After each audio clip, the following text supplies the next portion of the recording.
उस दिन पूरे गांव ने एक गरीब लकड़हारे को चोर कहकर पेड़ से बांध दिया। किसी ने उसकी एक बात तक नहीं सुनी। लेकिन जब शाम को असली चोर सामने आया तो पूरे गांव के लोगों की नजर शर्म से झुक गई। आखिर उस गरीब लकड़हारे ने ऐसा क्या किया था कि राजा ने उसे अपने साथ महल चलने का निमंत्रण दे दिया। आइए सुनते हैं आज की दिल छू लेने वाली कहानी। गरीब लकड़हारे का सच। पहाड़ों से घिरे एक छोटे से गांव में रघु नाम का एक गरीब लकड़हारा रहता था। उसकी बूढ़ी माँ कई महीनों से बीमार थी।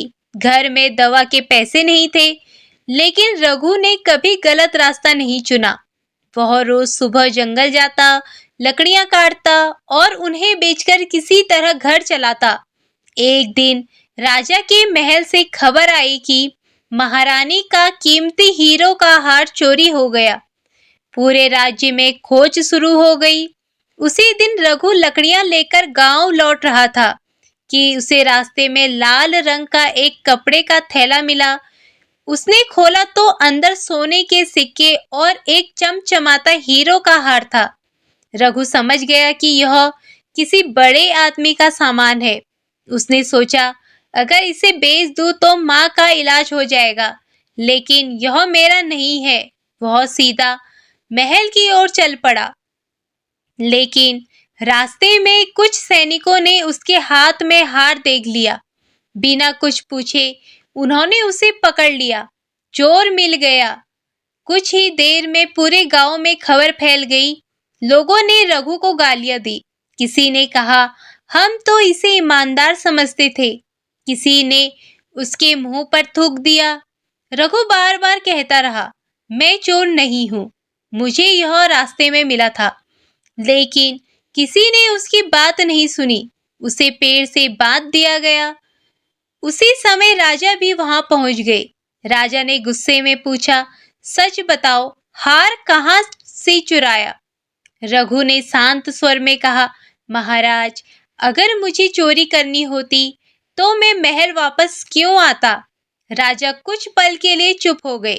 उन्होंने तुरंत अपने सबसे बुद्धिमान मंत्री को जांच का आदेश दिया। जांच शुरू हो गई। कुछ ही घंटों बाद सच्चाई सामने आ गई। महल का एक लालची सेवक हार चुराकर भाग रहा था। सैनिकों से बेचने के लिए उसने वही थैला रास्ते में फेंक दिया था।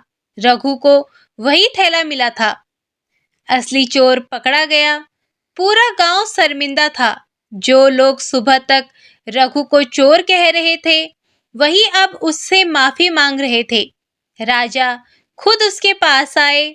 उन्होंने अपने हाथों से उसकी रस्सियां खोली और कहा, रघु, आज तुमने साबित कर दिया कि गरीबी इंसान की मजबूरी हो सकती है, लेकिन बेईमानी उसकी पहचान नहीं। राजा ने रघु की माँ का पूरा इलाज करवाया। उसे जंगल का अधिकारी बना दिया गया ताकि कोई भी लकड़हारा अन्याय का शिकार ना हो। कई साल बाद भी गांव के लोग अपने बच्चों से कहते, किसी पर आरोप लगाने से पहले उसकी बात जरूर सुन लेना, क्योंकि सच हमेशा पहली नजर में दिखाई नहीं देता।